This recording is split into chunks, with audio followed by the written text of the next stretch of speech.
Press the bell icon on the YouTube app and never miss an सभी को जय हिंद दोस्तों, आप सभी का हार्दिक स्वागत है जय हिंद रिएक्शंस पे। तो आज की मजेदार वीडियो में आप देखेंगे भारत की बेटी और सुप्रीम कोर्ट की वकील नाजिया लाई खान जी का बेबाक और दमदार रिएक्शन भाजपा की बम्पर जीत पे। तो ये वीडियो काफी ज्यादा इंटरेस्टिंग होगी, आपको बहुत कुछ जानने को मिलेगा और बहुत मजा आएगा। तो इसे अंत तक देखें और चैनल पे नए हैं तो चैनल को सब्सक्राइब कर दें ताकि हम आपके लिए लेटेस्ट और इंटरेस्टिंग वीडियोस लाते रहें।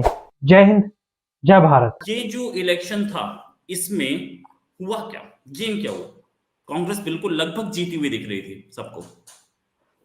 गांधी परिवार के चश्मो चिराग ने कहा था मोदी जी को पनौती, और एक बार फिर मोदी जी चुनौती बनकर के सामने आकर खड़े हो गए। अब बात आती है रोहित भाई कि राहुल गांधी ने तो पत्रकारों से भी उनके धर्म के बारे में पूछ लिया था और कास्ट के बारे में पूछ लिया था अपने प्रेस कॉन्फ्रेंस में। ओबीसी का फंडा लगाया, मुस्लिम्स का फंडा लगाया, रिलीजन, जात पात, धर्म को डिवाइड एंड रूल करने का फंडा लगाया। सारे मतलब इतनी ज्यादा उन्होंने खिचड़ी पका दी। अवैसी को वोट मत देना क्योंकि वो सीधा बीजेपी में जाएगा, अरे इसको वोट मत देना नहीं तो सीधा बीजेपी में जाएगा, मुसलमानों देखो तुम बर्बाद हो जाओगे, तुम नमाज नहीं पढ़ पाओगे, तुम कुर्बानी नहीं कर पाओगे, तुम भैंसा नहीं खा पाओगे, तुम कांग्रेस को वोट दो। क्या हुआ? क्या हुआ? जनता डेवलपमेंट चाहती है, जनता काम चाहती है, जनता देख रही है एक अकेला सब पे भारी, 28 माथा के रावण एक साथ, और एक अकेला व्यक्ति है जो काम किए जा रहा है, किए जा रहा है, किए जा रहा है। इलेक्शन हो रहा है तो भी काम कर रहा है, इलेक्शन नहीं है तो भी काम कर रहा है। पूरी दुनिया सो रही है पर वो जाग रहा है, पूरी दुनिया घूम फिर रही है, वो कभी सऊदी अरबिया जा रहा है, कभी दुबई जा रहा है, कभी इंडोनेशिया जा रहा है। तो एक व्यक्ति मोदी जी जिसने 9 साल में 9 सेकंड की भी छुट्टी नहीं ली और भारत को एक नई दिशा दिखा दी, पूरी दुनिया में भारत का नाम लिया जाने लगा, पूरी दुनिया में भारत को एक वैल्यूएबल तरीके से देखा जाने लगा। तो जनता अंधी गूंगी बहरी तो नहीं है ना, ये जनता ही है जो सरकार गिराती भी है और सरकार बनाती भी है।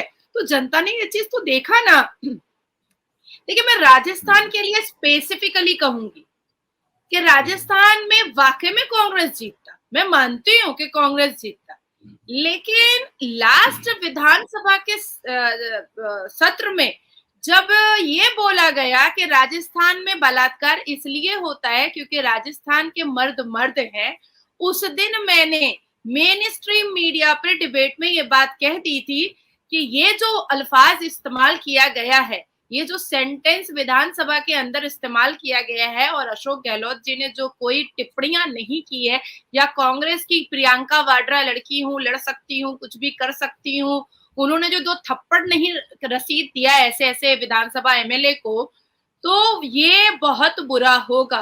और आप देखिए राजस्थान, मध्य प्रदेश, छत्तीसगढ़ में आप देखिए कि महिलाओं ने निकल करके वोट किया है, महिलाओं ने बताया है कि महिलाओं को उत्तर प्रदेश जैसी सरकार चाहिए, महिलाओं को उत्तर प्रदेश जैसा सीएम चाहिए, महिलाओं को सेफ्टी सिक्योरिटी चाहिए, महिलाओं को मान सम्मान चाहिए, और महिलाओं का इक्वल दर्जा चाहिए जो हर उन स्टेट में और उन राज्य में दिया जा रहा है जहां भारतीय जनता पार्टी की सरकार है।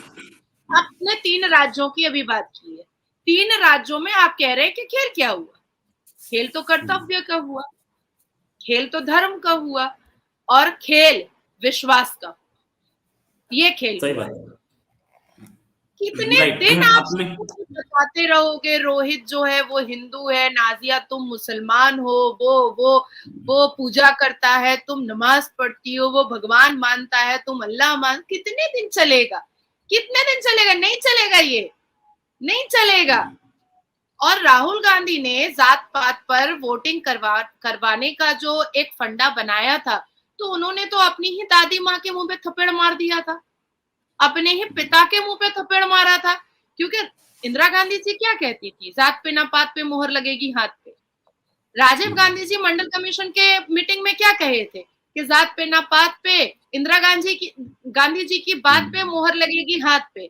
राहुल गांधी जी क्या बोले? जात पे और पात पे फिर भी मोहर लगेगी हाथ पे। इंदिरा गांधी और राजीव गांधी जी की बात, राहुल गांधी की लात पे, और लीजिए आज ले आया पार्टी फुटपाथ पे। राइट, ये सिचुएशन ये है। मध्य प्रदेश में भी पता लग रहा है कि कई लोगों को जो बहुत अच्छा काम कर रहे थे उनको फाइनल मोमेंट पे सैक कर दिया था। एक अग्रवाल थे, उन्हें भी सैक करके कांग्रेस नए लोग लाई।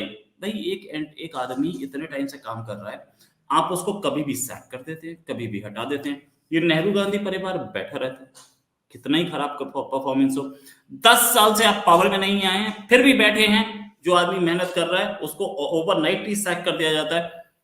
तो कहीं ना कहीं कार्यकर्ता का हौसला पस्त होगा। और ये जो जीत है, इससे बीजेपी की क्या पोजीशन है? क्या बीजेपी कार्यकर्ता फुल जोश में है 2024 की तैयारी? मैंने हमेशा इस बात पे हर पार्टीज के लिए, नहीं स्पेसिफिकली भारतीय जनता पार्टी के लिए नहीं, मैंने हर पार्टी के लिए ये बात कही है कि आप अपनी नजरें जो बहुत ऊंचे स्तर पर बैठे होते हैं, जो ऊंचे स्तर पर बैठ करके चील की आंखें रखते हैं, आप उनको कभी मत सैक किया कीजिए, जो वाकई में आपकी पार्टी के लिए दिन रात आपकी पार्टी के लिए मेहनत करते हैं और आपकी पार्टी का नाम रोशन करते हैं। एक नेता होता है जो इलेक्शन के दौरान में ही नेता बनता है, एक नेता होता है जो तलवा चाट करके नेता बनता है, और एक नेता होता है जिसको जनता नेता मानती है और उसको विधानसभा या लोकसभा भेजना चाहती है या राज्यसभा भेजना चाहती है। तो ये 3 कैटेगरी को हर एक पार्टी वाले को समझना चाहिए, सोचना चाहिए और इस पर ध्यान देना चाहिए कि हमें ये करना ही पड़ेगा और चील की आंखों की तरीके से देखना पड़ेगा। आपने जिस बारे में बात की है, देखिए ये चीज गांधी परिवार में शुरू से होता आया है। यहाँ पर 2 लोग या 3 लोगों की ही पार्टी बनती है, बाकी सब टट्टू होते हैं, बाकी सब मतलब आपको बटरिंग करना पड़ेगा, आपको जी हुजूरी करना पड़ेगा, आपको दलाली करना पड़ेगा, आपको पालतू कुत्ता बनना पड़ेगा, आपको तलवा चाटना पड़ेगा, आप गलत भी कहें तो हाँ बोलना पड़ेगा, आप रात को दिन बोलिएगा तो दिन बोलना पड़ेगा। तो ये जो स्ट्रैटेजी कांग्रेस की है वही कांग्रेस को डुबा दिया, यही कांग्रेस को डुबा दिया।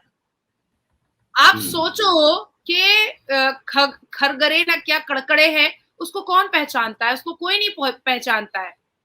हमारी युवा पीढ़ी उसको सुनना भी नहीं चाहती है। मैं अपने बारे में सिर्फ बात क्यों करूं, मेरे जैसे युवा पीढ़ी वो खड़खड़े को सुनना भी नहीं चाहती, पर कांग्रेस ने उसको इतना बड़ा पद दे दिया। क्यों दे दिया भैया, क्यों दे दिए? तुम एक इंटेलिजेंट आदमी को लेकर आते, एक एथिकल आदमी को लेकर के आते, एक पोलाइट आदमी को, एक जबरदस्त आदमी, एक एडुकेट आदमी को लेकर के आते तो शायद अट्रैक्ट होती पब्लिक।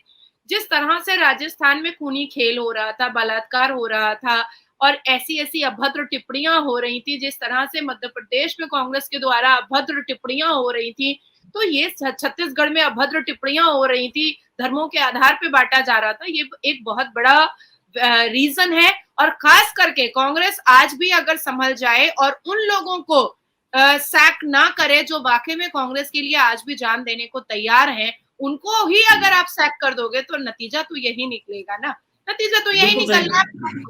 कल को रोहित भाई, अगर भारतीय जनता पार्टी भी अगर जो कार्यकर्ता जेल जा रहे हैं बंगाल में, मैं बंगाल की ही बात कर देती हूँ, जो कार्यकर्ता बंगाल में भारतीय जनता पार्टी के जेल जा रहे हैं, जो कार्यकर्ता लाठी खा रहे हैं, जो कार्यकर्ता दिन रात काम कर रहे हैं, जो कार्यकर्ता अपनी जान जोखिम में डाल करके अपने रिलीजन को साइड में रख करके भारतीय जनता पार्टी के लिए काम कर रहे हैं, अगर आप उसको सैक करोगे तो क्या होगा? क्या नाचने गाने? भारतीय जनता पार्टी बंगाल में क्यों हारी थी 2021 में? जब हम कन्फ्रंट कर रहे हैं तो बहुत न्यूट्रल कन्फ्रंटेशन होना चाहिए और जनता को भी पता चलना चाहिए। बंगाल में 2019 में लोकसभा इलेक्शन में भारतीय जनता पार्टी जहां पर एक सीट भी नहीं था, वहां पर 18 सीटों से जीती थी 2019 में लोकसभा में। 18 सीटों से बहुत बड़ी बात होती है कि एक की जगह 18 एमपी खड़े हो गए। और उसके बाद विधानसभा में क्यों हमने अपनी जगह नहीं बना पाई? आप नाचने का कूदने वाली को लेकर आ रहे हो अचानक से, एज ऑफ सडन आप किसी मॉडल को टिकट दे रहे हो, आप किसी अभिनेत्री को टिकट दे रहे हो, आप किसी ऐसे ही उठा करके किसी को लेकर आ रहे हो, टिकट दे रहे हो। दिस इज नॉट गुड ना। और नतीजा हमको बंगाल में सामने मिला। जनता चाहती थी कि बंगाल में चेंज आए। जनता चाहती थी कि बंगाल में ममता बनर्जी की सरकार गिर जाए, लेकिन जनता को सही चेहरा भी तो चाहिए, जनता को सही नेता भी तो चाहिए जो ग्राउंड लेवल में जाकर के जनता को गले लगा सके, जनता के आंसू पोंछ सके, और यहीं पर मात खा गया। तो ये बटरिंग वाली जो पॉलिसी है, ये हर राज्य से और डबल काम करके भारतीय जनता पार्टी को साइड करना पड़ेगा।